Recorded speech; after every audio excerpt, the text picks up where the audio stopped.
Hi, I'm Lisa, And I'm Ray. and you're listening to. This Midlife Hustle. In today's episode, we're going to be talking about our decision and the big reveal. Yeah, I'm going to explain why I decided to start a candle company. Yep, that is the big reveal. We're going to get into some more details, though. I'm going to answer the question about, isn't the market oversaturated? Why am I getting into candles? Yeah. And then I'm going to talk about how this is related to Amazon FBA. Because we started this journey talking about Amazon FBA, but I'm not going to be able to do that immediately. And I do have a lot of experience on Etsy and Amazon and other forums. And I was starting to look at Shopify. So I'm basically going to do a little bit of a discussion about Amazon FBA, Etsy, and Shopify as platforms. Yeah.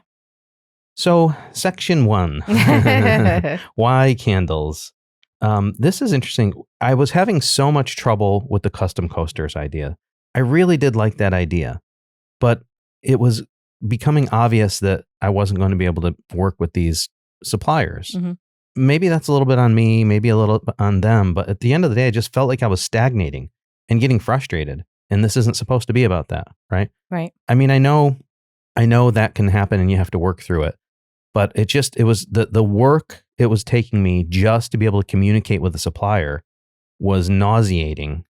And then I was still concerned about the overall quality when the product isn't in my hands. Right. When I can't control it. And I have to commit a several $1,000 deal to somebody who I'm not sure what the quality is, and then run samples, and it's going to be months and months and months before I actually see something and can get it in the marketplace and all that. It just wasn't satisfying to me at all. It just didn't feel right. And we promised ourselves we're following our passions. Yeah. It didn't feel right. And I went back to Jungle Scout and started searching to find out, because this journey was about Amazon FBA. I want something that scales well and can be marketed to a lot of people. So I started looking through Jungle Scout, trying to get inspiration about something that I can create that I felt was custom.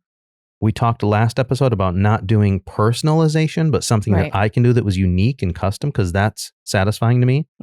And as I started doing the research, I started coming across candles in the listings quite a bit. And I was like, this can't be profitable, right? Like they're just selling, dollar store candles or something. Like, no, there were a lot of candle makers, some smaller companies, independents. Some of them were that's just like the Chinese imports or something like that, just cheap stuff. But most of them were actually making good money. It was a very profitable space. Like the opportunities were there. And so I started running the numbers. I'm like, oh, well, like the amount of time and money I put into this, I should be able to get quite a bit back on my return. So then I started searching for ideas that can help me differentiate myself. Like in any business these days, but especially in something like candle making, they tell you have to find a niche that resonates with you and that you can find an audience for your product. And I started thinking about the candle business and my passions. And then it suddenly realized this is an opportunity for me to blend all of those things together. So when I got that idea, that's when things started taking off in my head. Which is very, very strange for me. Why is that? Very strange. Because you hated when I burnt candles all the time. I mean, and I'll give it to you, because you had to paint our ceilings maybe twice of all the homes that we had because of the soot. So you better make candles that I can burn in the house. That's all I'm saying. I will be burning many, many candles as a candle maker. Yeah. Yes. For those of you who don't know, though, my complaint with candles was true, but it turns out as I learned more about candle making, I've been doing a lot of research getting ready for this. And the problem is cheap candles, like bad wicks or very cheap waxes, will do that. They will soot quite a bit. Yeah. And how you manage the candle actually matters too. Yeah. That the other thing is like you said, managing. There's a lot to that word managing when you are knee deep into this. I just want to make sure that I'm keeping you true to what you want to produce out there, because some of the candles, it smells pretty for like the first quarter of and then everything else is just nothing. Yeah. I definitely will not be creating candles like that. Yeah. It's got to smell from top to bottom. That's a high quality luxury candle. And that is what I plan on making. Yeah. But I meant something simpler than that. I meant that when the wick mushrooms and gets a big black top, you're supposed to trim that. If you don't trim that, it causes problems with the burn and it causes more soot. I used to knock it down. Yeah, no. Into the wax. No, you're supposed to cut it off and discard it. so that it doesn't interrupt with the rest of the burn. Did not know that. Yeah, so there's a lot of things like that as well. Yeah. But high quality waxes make a huge difference. Yeah. And the type of wicking and matching the wick to the vessel and all that type of stuff Yeah. matters as well. So yeah, it is a little interesting because it's not that I like hated candles. I just didn't like them in the house because of what they would do. Yeah. Right. Because of that. I literally, like you said, I had to paint the ceilings in some of our houses because we would burn candles so much, especially on that island. Yeah. That was like the island was elevated island, higher. The in the kitchen area, our ceiling was a little bit lower in that section. Yeah. So there's only about maybe 4 feet, 3 feet, not probably 4 feet from the countertop to the ceiling area that came down on the angle. And I had to paint that because it would get black. Yeah. From the soot, from the candles. And little did I know that we could have been buying better quality candles and we wouldn't have that problem at all. But to give a little teaser there, the candle making business is going to allow me to blend all of my passions. I'll explain that a little bit more. But it's all of my artistic passions in a medium that actually has a demand for product. If I was just creating art, there is some demand for that, but not nearly as much as like something like candles, soaps, things like that, where people are buying them all the time. They're home goods and they're used for both decor and for functional purposes, like to make a space smell good or for when you're entertaining. Yeah. So they're like a consumable that people are interested in buying. And there's a lot of room for creativity, not just with the fragrances, but with the vessels and all types of different things that I'll explain a little bit later. And so I got excited about that. Like, I think I can actually contribute to this space by doing something completely niche, unique, and blend all of these, my artistic interests, and make a product that people are actually interested in buying. Yeah. So I'm excited about where that's going to go. I'm excited for you. I'm excited that we'll be burning candles again in the house instead of the plugins. Oh man, I don't want to make this all about, I'm going to be talking a lot about candles, but I don't want to make this about candle making. But there's an artistic side to it too. Yeah, but if you only knew, you say that you want to be burning candles in the house, wait until you see what I have to do. Every time I create a new candle, to be responsible candle manufacturer, I have to do burn testing. I have to document the burn testing. So I'm going to be burning more candles than you ever wanted to be burned in the first place. Wow. Yeah. Pretty impressive. Yeah, I'm going to go from the guy who hated candles to the guy who's burning candles all the time and taking meticulous notes on the candles. Oh my God, I cannot wait. It'll be a fun time. Okay, we're going to get into some more details in a second, but if you're following us along so far and you like our podcast, you like these episodes, you want to hear more, please like, subscribe, and share with others. That'll help us send the signal to all the platforms that what we're doing is appreciated and you want to hear more of it. Yeah. All right. I can hear people out there right now thinking like, candles. Right. Isn't the market saturated? There's candles everywhere. You go into the grocery store, there's candles. There's Yankee candles. There's Bed Bath & Beyond. And, Target has Bath candles. and Body Works. Yeah, Bath & Body Works. And everybody's has candles up the wazoo. How are you going to compete in the candle marketplace? Yeah. Well, I had to really convince myself, actually, that it was going to be worth doing.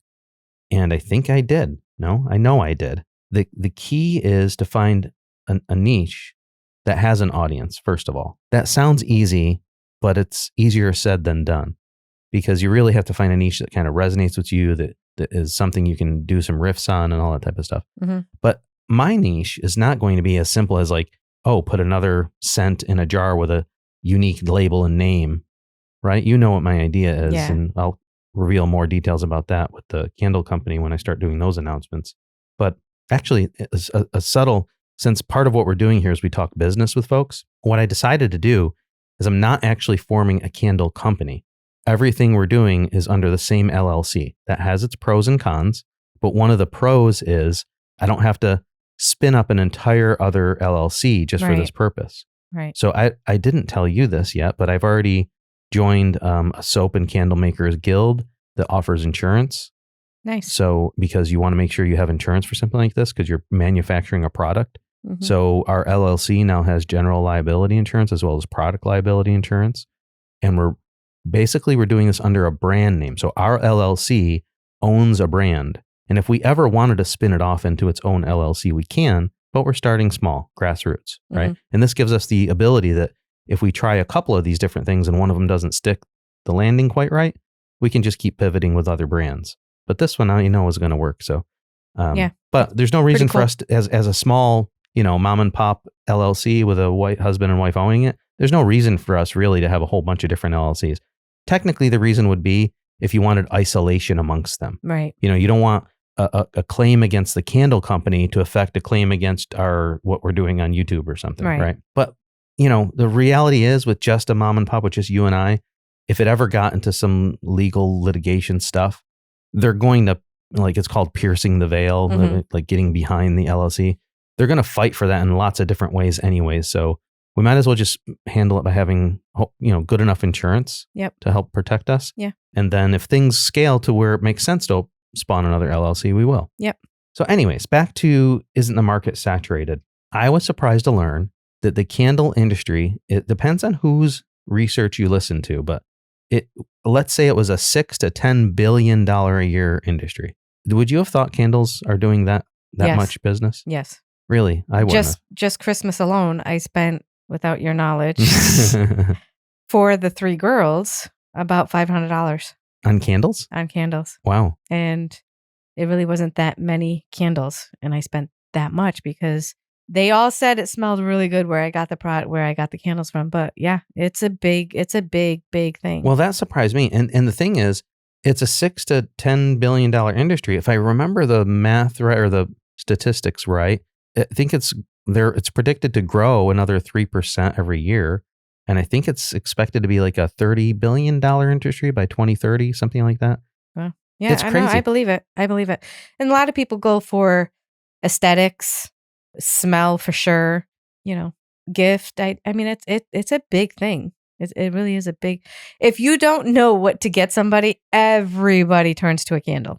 Yeah, it's well, I mean, not. I think I hear you, because there's a big industry for it. Yeah. I don't know about everybody. Like I don't know if most guys would want candles, but there are. I mean, a lot of guys like candles too. So it's a huge industry. But the notion of something being saturated, the definition of something being saturated in the business sense in a marketplace is when everybody has enough of it and doesn't need any more. Right. The consumables don't really suffer that. Like once all the population who has an iPhone or a smartphone that needs a smartphone has one, there's a saturation that happens because all of a sudden the sales plummet because everyone has what they need. And there's this whole thing in that industry about planned obsolescence. They make sure that you're always going to want another one. Right. But this is the notion of saturation. But when it comes to something that's a consumable that you use and then need more of, it's hard for that to be saturated in a sense. I mean, it still can be saturated, like you have more of than what you need. But this is the thing, like the population is growing and it's a consumable to begin with. And then if you add another twist to that, when we get in a niche, there's going to be things that some people care about that others don't. And a lot of times the big candle companies, in the pursuit of profit, are doing things that makes best business sense for them. And for most people, they're like looking for the vast majority of numbers. But we live in a world where there's like, what is it? I forgot the statistics. Is it 10 billion people on the planet or something like that? Whatever the statistics are. There's so many people and the population is still growing that there's likely to be somebody who, if you gave them another choice, would take that choice instead. So for example, most of the big box candle companies use paraffin wax. So several years ago, this whole thing became about like, paraffin wax is actually made as an oil derivative. People don't want to use that. Even if scientifically you can show that paraffin waxes burn as clean as soy waxes and other waxes, it's not a renewable resource. Like using an oil-based product, just something a lot of people these days don't want any part of. So a lot of the luxury and niche candle companies went back to the original best candle is beeswax, but that's super expensive because it's kind of rare. I mean, it's not rare, but it's not as easy to like just manufacture. And then they started going to soy waxes. Didn't know that. Yeah. So a lot of the luxury brands now use soy waxes. And then there's blends of soy waxes you can do, like, soy with coconut wax, there's some apricot or rapeseed wax, so there's these luxury brands that do some unique things about the formulation of the wax itself. And that will have a difference on the performance of the wax, but also just it burns cleaner. And even if, like I said, scientifically you can show that paraffin waxes burn as cleanly as these waxes, I don't want to be using an oil-based product. right? Something that's based on oil, right? Yeah. And so I want to use something that's more sustainable and good for the environment, good for the earth, etc. This is going to be interesting to see the little chemistry behind it when you're working on it. Yeah, I'll have a little lab set up. Yeah. So my point to all that was that there's these niches that you can go after that are also just not something the big box stores are interested in, because paraffin is much cheaper than these other waxes. So if they can sell a wax for, $30 that use, or even $20 that uses paraffin wax, and because they use paraffin wax, it's so much cheaper. That's how they're making their money. Whereas the small handcrafters may have to buy soy wax, which is more expensive, and they still can only sell it for $20 or $30. But the thing is that there's a market there for you, and you can actually make money because you're manufacturing everything yourself, right? The big box stores have to do things entirely different, and they just can't do it as unique. They're like, everything they do is they're trying to go after the biggest population possible. So they're not going to manufacture a scent even that some amount of the population may want and others don't, if they don't think it's massively sellable. They're looking for products that they can sell millions of dollars of. Whereas a handcrafted, candle maker is only looking to connect with an audience that helps them, pay the bills, basically. Right. Or make they're happier with a smaller profit. Not the profit margin is still good. Profit margin is still there. But like, as a home candle maker, if you can only make like whatever 1,000 candles a month, that's not going to be $1 million or a month in sales, right? So I don't know. Maybe I'm getting too much into the candle making details and the candle making business. I've been doing a lot of this research. The point to all this, though, was answering the question of, is the market saturated? And the answer is no. Not only because it's a huge industry and there's a lot of room for newcomers, but also if you're a newcomer who's truly trying to do something different and distinguish yourself in the marketplace, then there's going to be an audience for you. There's going to be an audience for people who are looking, to buy that product. Yeah. And what I plan on doing is actually very unique. I'm going to be blending my interest and passion in art, and 3D art more specifically, and custom creations. I like creating custom things, but I'm not going to do personalization this time. I'm going to do custom creations that I think a wide group of people would like, right? And then combining that with candle making gives me a medium that allows me to profit. Whereas this is where I was getting at earlier, artistry itself, yes, you can profit from artistry, but you kind of have to do art for the passion of doing art. And then if it makes you some money, fine. Yeah. Most wildly successful artists, the vast majority, there are some exceptional cases, but they don't actually make a lot of money until they're dead. They don't make the money. Somebody else does. Somebody else makes the money trading their art. Yeah. I'm not disillusioned to think that I'm the guy who's going to create the world's next amazing piece of art that sells for millions of dollars either. But I'm just saying, this gives me something that I can do that's fun on the side. It allows me to express my artistic side, and it allows me to make some side hustle money. Yeah. And see where that goes, because it's a product that people want. They're going to consume it. They're going to like it. They're going to appreciate it. Yeah. And what I'm doing is truly unique. I'm talking about, I'm going to be doing custom vessels, custom candles, not just the scents, right? Yeah, it's cool. Yeah. So the name of the company is called the name of the brand is called Cire Artistry. I have a nice little logo set up. You helped me work on that over the weekend. Yeah. I think we have something that's like really nice, minimal but elegant, right? Yeah. I'm going to start building up the brand and start doing my experiments and start sharing stuff on Instagram and start building an interest. And then I'll bring the products to market soon. Yeah. It's exciting. Yeah. I can't wait. I really can't, because it is really, I think, high quality. I love what you've showed me. So I can't wait for the scents to burn them and see if it, I'm pretty sure there's going to be a lot of, that one didn't work. This one doesn't smell good. That combo's not that, Yeah. I think the main thing that's going to really make me money are these sculpted looking things that I was showing you. Yeah. But something I'm also excited about is experimenting with new scents that I've had trouble finding good versions of for me. For you, yeah. And I feel like that's I can see men buying it, especially if you have the right vessel. Yeah, well, I'm going to do all different types of vessels, but I'm talking about the scent alone. There's some scents that I've been really having trouble finding And one of them, I mean, I'll go ahead and say this on the podcast, like, so that all the 5 people who are listening to this, but there's the sense of the Catholic Church, Yeah.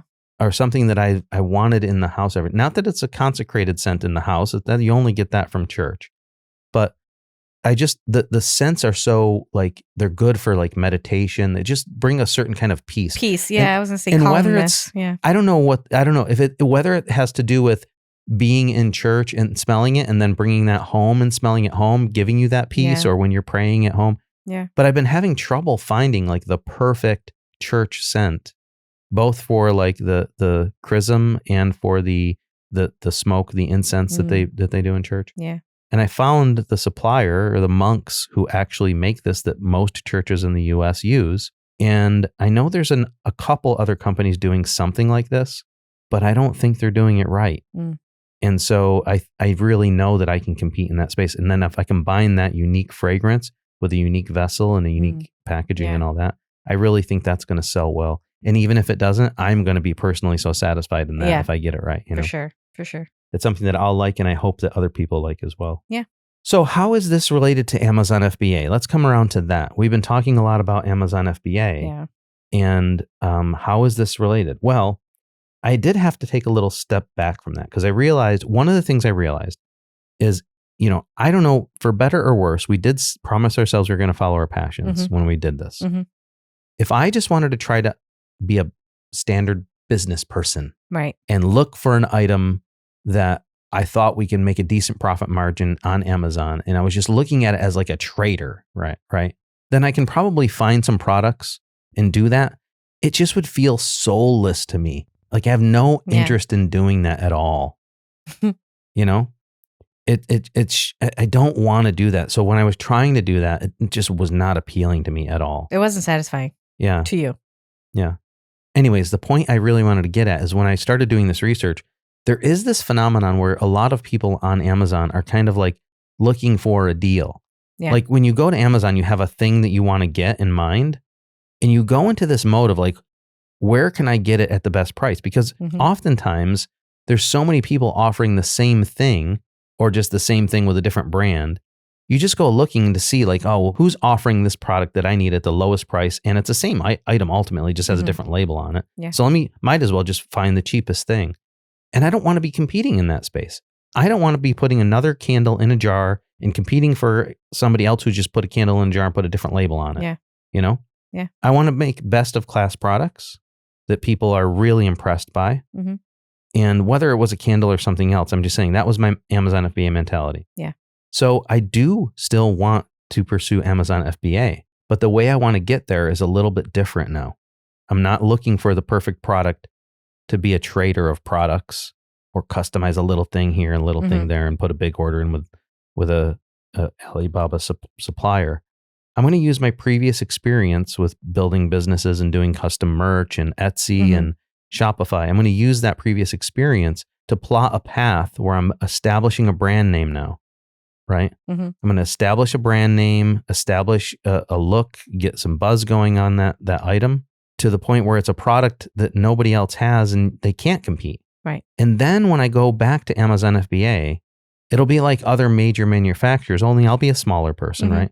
And I'll create these things in larger numbers and send them to Amazon. And then it's like a second arm of my business. The stuff that goes to Amazon will be maybe the less unique items, or maybe the more popular selling items. Yeah. I talked to you about, like, smaller versions. Smaller versions are easier. Yeah. Maybe not as expensive. Then if you want to come and get an original piece from me that's a bigger version, maybe a little more expensive, then you come to my Etsy or Shopify shop and buy something directly from me. Yeah. The idea here is that, like, eventually the Amazon FBA side of the house will be the more mass-produced stuff, and the stuff that you get directly from me, that'll all still be handcrafted, but the stuff you get directly from me will be bigger items, more expensive items, maybe more artistic items, more intricate items and such, right? Yep. But there is something. So I'm going to need an online platform. So I really would like eventually to get to the Amazon handmade category. But I tried before when I was running that other Etsy shop, and Amazon handmade basically rejected me. it's really hard to get into that program. But once you're in, it's golden. Yeah. And honestly, it seems a little hit or miss. There's whole YouTube videos and websites about how to get on there and how hit or miss it is. Like it doesn't really matter necessarily that you're a big hit or something. The bigger you are, the more likely you are to get in there if you have a good reputation.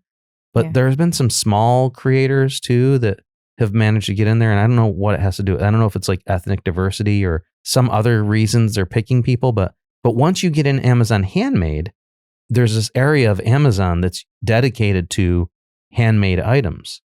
And the people who are looking for handmade items on Amazon, just like people looking for handmade items on Etsy, are appreciating those types of products. So it gives you that breadth of the Amazon platform, the exposure of the Amazon platform, but for handmade items.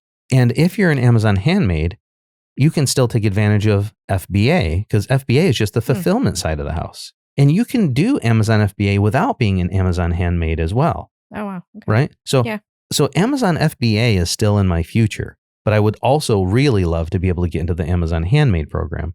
And now I wanted to talk about the relationship between Amazon, Etsy, and Shopify for other people who might be interested. And I'm just going to give basically some opinions from my lessons learned on these different platforms. I went into a little bit of a phase where I was searching, like, should I use Shopify? Should I use Etsy? And do I want to try to get on Amazon right away? What it comes down to is what platform can help me the most, because I'm still kind of small potatoes growing this grassroots. So Shopify is a wonderful platform. It's a really good service. And a lot of people are using it successfully these days. But there's a monthly cost. So to amortize that monthly cost, for it to be worth it to you, you have to be generating a certain amount of sales, I think. And if you're not generating that amount of sales, it's really not worth it. And you have a lot of work to do. It's like it's your own online platform and you have to manage it yourself. Right. They do provide a lot of interesting services and stuff like that. But I'm just saying, when I used Etsy, there are no fees as far as like monthly fees, but they take it from you in little amounts by like transaction fees, listing fees, things like this. So they make the money off you eventually, but it kind of scales nicely when you're smaller. And it's a good enough platform. And they do have a good audience that they're exposing you to, right? And once you are shown to be a good, reputable seller on the platform, they help promote you more and stuff like that. They also automatically handle like sales tax collection for you and reporting, so you don't have to do any of that except for your home state. So like if I sold to people in Florida, I would have to report to Florida. But for everyone else, they take care of that. They submit it on your behalf, so you don't have to worry about any of that. And I think Amazon handles that to a degree as well. So there's a lot of different pros and cons to these platforms. But one of the big ones is when you have your own Shopify site, if I like pointed somebody to my shop, basically, they're not seeing competition from other people. Right. It's just all my items. Right. And that's huge. Right. But on the other hand, I need that help right now. Right. I need the help of, the exposure and the tools that they give me to be able to successfully get started. When you point somebody to an Etsy or Amazon shop, obviously like they might start with your items, but then see other people's items and then they get drifted away from your, lose attention on your items and look for somebody else. If with what I'm trying to do, I have unique enough items, they're not going to find anything like what I'm selling anyways. Right. So it shouldn't be a huge deal, but I'm not sure, it will. Consumers are strange. You and I are both strange. Like, the feeling, right? You might click on a link, go to the website because you're looking at one thing, and then something else distracts your attention and you never close the sale on the thing, right? Right. And maybe you'll come back to it a week later. Maybe you won't. Maybe you'll forget about it. Yeah. Yeah. So that's the thing you have to be aware of. But that's kind of my thoughts. Like Etsy and obviously Amazon is a great platform, but there's a lot of fees with Amazon. Yeah. And there is a lot of competition in that space, right? Etsy is nice because it's focused on handmade. They have gone a little bit away from that, where they've opened up the platform to people who are not just doing handmade stuff. And their definition of handmade has opened up quite a bit. But there are still a lot of people successful on Etsy, and it's a great platform as far as like the logistics, the workflow of like the way the orders came in and my ability to just print a label and fulfill the orders and all that was a nice workflow. Yeah. And that all worked well. Shopify has something similar, but then you own it all. You own the whole shop and you have a little bit more responsibility and some higher fees. So you just need to make sure that, in my opinion, before I go to Shopify, I'm going to make sure that I have solid business plans. Otherwise, And there's no reason why you can't combine and do a little of all. You can have some stuff on Amazon, some stuff on Etsy, and some stuff on your own Shopify site. That's okay too, right? They all have their own strengths and weaknesses. Yeah. So that's my plan. Where this fits to Amazon FBA is I'm going to start grassroots. I'm going to start with Etsy because it's what I know. I've built a successful brand on Etsy once before, and I know I can do it again. It provides a big audience for me to expose new products. Then I'm going to consider listing stuff on Amazon as well. Oof, that's a lot. Right? Yeah. And not. This is phased approach. Phase 1 is Etsy. I think you're going to do well in there. Phase 2 is Amazon. And I can even do Amazon FBM, which is fulfilled by merchant. So I don't have to worry about sending Amazon 500 of something. Yeah. Right? Yep. And then I'll scale that up to Amazon FBA where I can crank out. I see what's popular. I know what's going to be in demand. Crank out 500 of them, send them to all the warehouses. And then I can have some stuff on Amazon FBA as well. Yeah. So that's my plan. That's where that's where I am on the journey. And now it's a matter of execution. But man, I don't know. We're going to have to fill some of these episodes here more about other life lessons in business and such, because I'll continue to give updates on my candle journey, but I don't want to make it a candle making podcast either. Right. And I have a lot of work ahead of me though, because I'm going to be doing some very unique creations that is a multi-stage process of creating the art, creating molds, creating scents, testing the candles and all this type of stuff. Yeah. It's going to take some time. Yeah. But once I have all that working, you'll probably have it up and running somewhere on one of those platforms within 6 months, I want to say. I think so. Yeah. Between getting the garage ready, getting your whole vibe going, a whole system going. Yeah. I say 6 months, you'll be up and running. And you know me, if it's possible to do sooner, but with quality, it will happen sooner. It will happen sooner. Yeah. But I think putting that in my mind is right. It's going to be like at least 3 months before I'm ready to sell something to the public. Yeah. Right. Yep. So in the meantime, I'll start teasing what I'm doing and start trying to generate some interest. Yeah. Or just insight to the process and what's coming. Yeah. You know? Yep. So what do you think? I think it's going to be a hit. I know you. And I've seen the stuff that we've been bouncing ideas off of each other. And it's just now a matter of getting it started. I mean, the logo is beautiful. I haven't been this excited about a business idea in a long, long time. Yeah. Because I can see I've already, like every day since we made this decision, I'm coming up with artistic ideas of something that I want to do that has never been done before in this space. Yeah, and that's cool. And it's tricky because, like, you know, it's in certain careers, there's this notion that you're only as good as your last creation, because once I do something and show the world that that's possible, and then other people might imitate it and mimic it. Yeah. But if you're the one who's always at the forefront in creating and creating and creating, and you're the one who has the name and the brand reputation for it, huge satisfaction. Yeah. But there's a big difference in that too, is what I was getting at. Yeah. Is that, like, as long as I'm always creating, and I think I have a whole queue of ideas ready to go. And that's only after a week of thinking about things. Yeah. So I think this is going to be fertile grounds for me to be successful in this space, you know? Yeah. All right. So that's all I had to talk about this episode, as if I only just talked for 5 minutes. Yeah.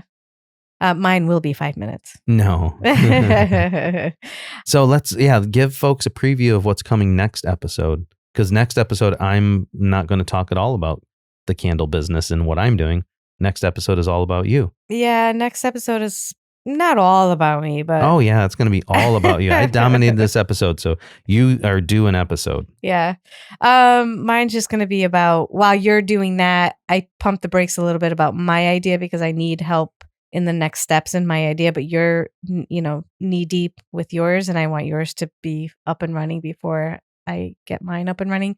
So in between, I'm going to be looking at salon spaces to start my journey in building clientele here. Yeah. So next week is all about me and how I'm going to reboot myself and create a new image and all that for my clientele in Florida. So I have a lot of research and salon visits to do next week. So a lot more to come with that, and some details and how I do it. Yeah, we'll get into all that next week. All right. Well, thanks for listening. If you enjoyed this episode, please like, share, and subscribe. Thank you. Bye. Guys.